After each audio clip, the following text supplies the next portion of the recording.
For jumping up 2 weight classes to fight Canelo, who's a natural light heavyweight?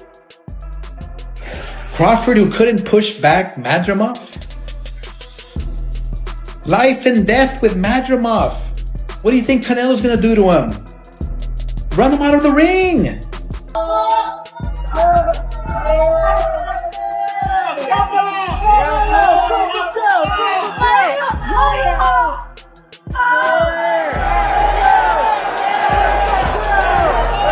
Oscar de la Hoya's sudden reversal has stirred up drama just months ahead of one of the most anticipated fights in recent boxing history.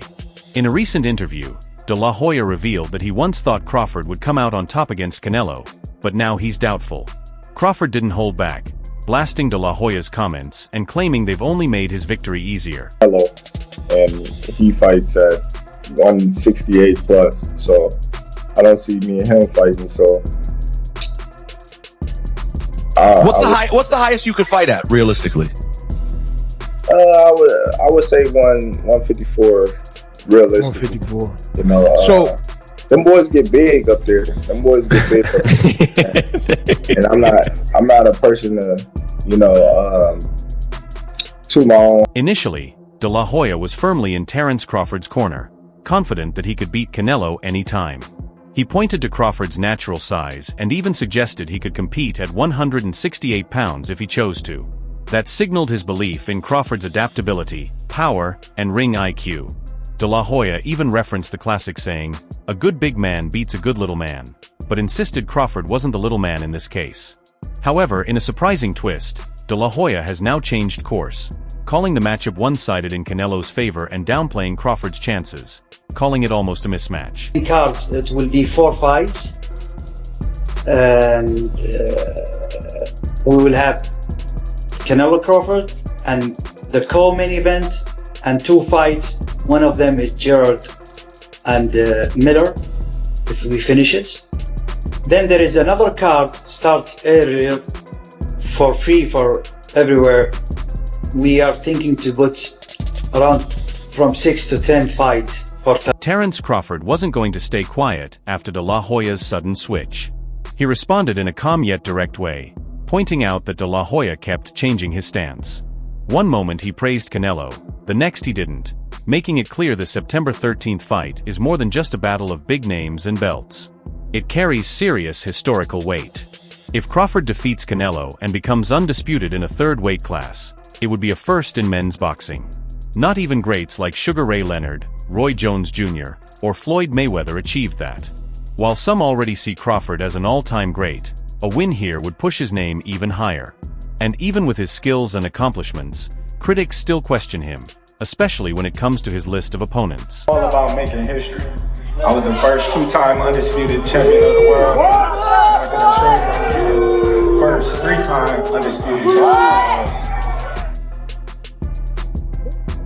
Eddie Hearn brought up this exact concern.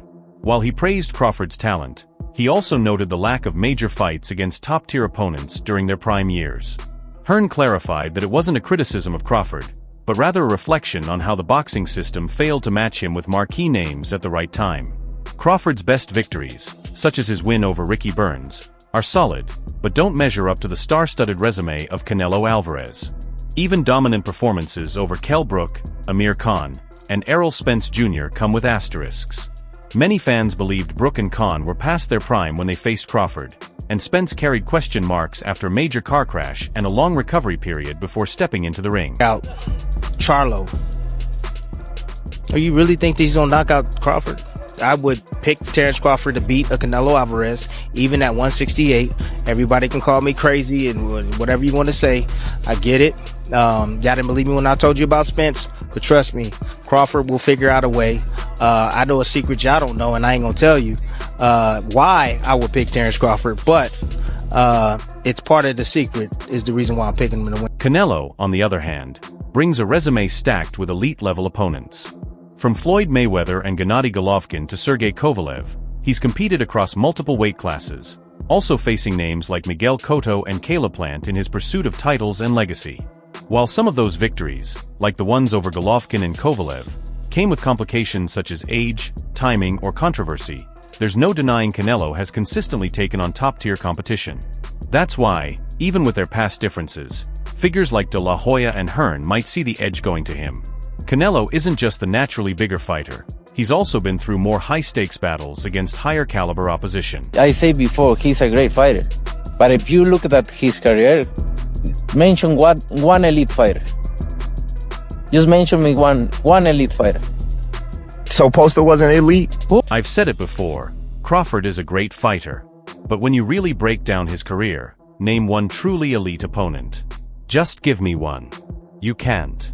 Are we seriously calling Postal an elite-level fighter? More for your career than fighting David Benavidez? You can see the career of Terence Crawford Benavidez. Terence Crawford is undisputed champion in 2 weight classes, many championship fights. So he bring me something to. Still, many fans and analysts don't see this matchup as a one-sided affair. Terence Crawford's technical mastery is what levels the playing field. His sharp footwork, control of the ring, switch hitting, and flawless timing make him one of the most dangerous fighters alive. Against Spence, Crawford didn't just win, he dominated. At times, he made a world-class opponent look like an amateur, showing a rare mix of patience, precision, and poise. Moving up to super middleweight is clearly a challenge, but some believe the clash of styles could balance out the size difference. Crawford rarely absorbs clean shots and doesn't waste movement. If he can absorb Canelo's power early, his skill and ring IQ might carry him the rest of the way. I'm going to fight another elite There is fighter a champions, in good fighters, but elite fighters is different. Wait. So I'm going to fight an elite fighter in September. Yeah, okay. Then we're going to find out. Then we're going to find out. And don't get me wrong, you're a great fighter. I know I'm great. You're a great fighter, but are you gonna find out? I hope your uncle Turki Alashi pay you enough money, because it's gonna be the last. That's for sure. It may be. Maybe. I hope he pay you enough. But you know, after fighters fight me, they ain't never the. Still, Oscar de la Hoya's shift in support has sparked speculation. Some believe his renewed backing of Canelo might be tied to business strategy or an attempt to play it safe. Over the years, De La Hoya has been both a supporter and a critic of Canelo, especially after their messy and very public split when Canelo left Golden Boy Promotions. But with Saudi Arabia now reshaping boxing's global landscape, it seems old grudges are giving way to big money and major events. Turki Al-Sheikh, the Saudi advisor now seen as the sport's top power broker, has been uniting major names from different promoters to build these blockbuster fight cards. Terence Crawford's side, all the legacy, meaning he only has the opportunity to win the belts. Saul only has an opportunity to defend them. Terence Crawford has an opportunity to be in a 5 division and the only person to win all 4 belts in 3 separate weight divisions. Why is Saul taking this fight? And I'm going to tell you why. Because there's some things in life more important than just the belts. And that 20-year career that Terence Crawford made, that all that he has, is very valuable. Very, very valuable. He had one. Turki Al-Sheikh played a key role in putting together the Canelo versus Crawford fight. Reports suggest he met with Crawford before the bout was officially announced, and during that meeting, Crawford revealed that this could be the final chapter of his career. The idea that the undefeated champion might retire after this fight adds a deep emotional layer to the matchup. Crawford wasn't interested in a rematch clause, and it's unclear if Canelo's camp insisted on one. His approach makes it clear, this is a defining moment. It's either the perfect ending to his legacy or a heartbreaking finale. Most fighters don't get to choose how they walk away. But in Crawford's case, it seems intentional, to bow out at the top, with history in his grasp, and leave behind a career long shaped by the politics of the sport. To put a small ring, the smaller ring in the... Hey, Matt. Yeah. The only running that I'm gonna be doing is running upside his head, and I can assure you that. Facts. And he got a big head too. There's also a financial twist to this fight that could influence how it plays out inside the ring. According to Al-Sheikh, knockout bonuses will be offered, not just for this bout, but in future fights as well. It's a concept borrowed from MMA and gaming culture, now making its way into elite boxing. The timing is especially notable, coming after Canelo's lackluster victory over William Skull, which many fans found underwhelming. If these knockout incentives drive fighters to be more aggressive, It could change the energy and pace of high-stakes matchups going forward. If this did normal boxing numbers, you know, and let's be real, you know what Jake Paul is gonna say. He already shitted on this fight. Don't let the numbers not come anywhere close to his numbers with Tyson, and it's gonna be all bad. Would it even matter if Bud and Canelo didn't do the numbers of Jake and Tyson? Or is that an indictment on the sport that, it's just showing what our fan base preferred? Carl Froch, known for speaking his mind, didn't hold back when sharing his thoughts on the Canelo vs. Crawford matchup during an interview with Fight Hype. His take sharply contrasts with the growing narrative among some analysts leaning toward Canelo. Froch applauded Crawford's versatility and often underestimated size, stating, "That's a real fight. Crawford's bigger than people realize." He added that size matters, and Crawford is already larger than the division he's been dominating.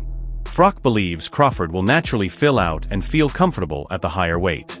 He's not the only one who shares that opinion, but what sets Froch apart is his confidence in Crawford's ability to move up without compromising his style. He isn't worried about the dangers of jumping up 3 divisions. He sees it as an opportunity to showcase Crawford's adaptability and skill. Oh, that's 2 more weight classes. Like, once he gets touched by Canelo, it's going to be different. I am concerned about him absorbing a Canelo punch, especially through the course of 12 rounds. We do know this about Canelo. He's going to slow down, so I think if anything, Canelo would try to start fast and bang on him and break him down before he gets later, and he still got that kind of steam. But, there's so many components that make a champion. There's so many components that make a great, a legend. It's just so... He emphasized Crawford's biggest assets, his skills, adaptability, and mindset. He's incredibly sharp and talented. I truly believe he can beat anyone put in front of him. Honestly, I'd probably back Crawford to beat Canelo, Froch said. And that's not a throwaway comment coming from a man who shared the ring with elite names like Andre Ward, Mikkel Kessler, and George Groves. A statement like that carries weight. Froch wasn't hyping things up. He was giving his honest take that the current version of Canelo might not have enough left to handle someone as complete as Crawford. He hopes you don't run. And Turkey has a knockout bonus in this fight. And there seems to be something out there like the way for you to win this fight is to move, move, move. Is that true? Listen. Turkey, you need to put a small ring, the smaller ring in Froch was also candid about why he believes Canelo's performances have been slipping, especially in light of his latest outing. He suggested that Canelo may be past his prime, pointing to a noticeable decline in sharpness and motivation. According to Froch, Canelo doesn't seem inspired when facing opponents who move a lot and don't engage, asking, why would he take unnecessary risks when he's already ahead on the cards? He prefers a smooth, low-effort win. Froch's words paint the picture of a fighter who might be more focused on self-preservation than pushing his limits. Not that Canelo lacks skill, but that he could be coasting through certain bouts instead of pushing for greatness. Big weight jump, a dangerous fight, but somebody's got to prove to me that they can break Terence Crawford's will and that he can't figure it out against you. It ain't no disrespect toward Canelo, but I've said this the last couple of years. I'm not betting against Terence Crawford against nobody right now. You got to show me that you... Later in the same interview, Froch doubled down on his stance. Canelo is past his best. With over 60 fights and massive earnings, Froch questioned what keeps him going. Why is he still in it? He asked. But this isn't just another fight. It's a super fight against Crawford, and things could spiral quickly. Froch believes Canelo's drive to take real risks may have faded, now that his legacy and financial success are already secure. A lot of people don't understand what Terence Crawford's, what a big part of his number one asset is. Do you know he has a 74-inch reach? Floyd Mayweather has a 73-inch reach. Okay? They're able to reach their opponents much easier than other fighters. Their arms are extremely long. This is why Terence Crawford, in my opinion, is It's possible Crawford could lose, but no matter who falls short, there will be disappointment, especially with so many believing Crawford has the edge. And there's no doubt he's a serious threat. He's an elite fighter, tough, resilient, and mentally strong. While Froch praised Crawford's grit, he also gave Canelo credit, calling him a true student of the sport. Canelo, he said, has seen it all and faced the best of the best in the ring. To be honest with you, like, when I talk to Bud, I kind of like, he convinces me that he's going to win the fight because he's such a believer in his own ability, and he's very convincing. And then you see the presser yesterday, and I thought Canelo looked really well. Do you know what I mean? Obviously, he's a big lump, so I was always Canelo, then I sort of leant towards Bud, but now I'm back with Canelo. Teddy Atlas echoed a similar sentiment during his YouTube show. The veteran trainer and analyst shared his perspective on the matchup, saying that while Canelo has had an incredible career and commands the ring, Crawford represents a different level of greatness. Canelo's a great fighter, Atlas said, but Crawford stands out to me. He admitted that Crawford's resume raises questions, but emphasized that intangible qualities can be just as important, if not more. I get it, he doesn't have the resume some people want, but some guys just have it. And I think he does. See that I favor Canelo is that, you know, is his weight. Yeah. And that he's more bigger. You know what I'm saying? That's the only thing. But as far as skill set wise, IQ, I feel like Crawford can match anybody and probably do way better. You know what I'm saying? But you know, Crawford is a legend, bro. Yeah. You know, and like I said, you can't. Atlas also questioned the widespread belief that Canelo is unbeatable. Canelo's a great fighter, but is he overrated? He asked. For Atlas, Crawford's strength isn't just physical, it's internal. His greatness, he said, comes from his mindset, determination, and background. I know he's moving up in weight. Can he handle it? Maybe. But I believe he's got the intangibles. His comments weren't meant to dismiss Canelo, but served more as a warning, not to underestimate Crawford's grit and determination. Enough power to hurt him. I just gotta beat him. That's it. If he slip up, then, you know, he will get hurt. Time to go to work. Sergio Mora recently shared his thoughts on the matchup, bringing a more layered take to the conversation. For Mora, the classic boxing saying, "A great big man beats a great small man," doesn't apply so neatly this time. For years, I believed that, he said. But after watching Canelo's last fight, he struggled with someone who pressured and cut off the ring. Mora believes this bout is less about size and more about sharpness and what a fighter still has left after a long career. Canelo's lost a step, let's be honest, he said. He's had over 65 fights and has been active since he was 15. With that kind of mileage, injuries pile up, and aging can hit fast. Cause what all these streamers and these other YouTube guys, they didn't turn boxing into it's like a comedian show. It's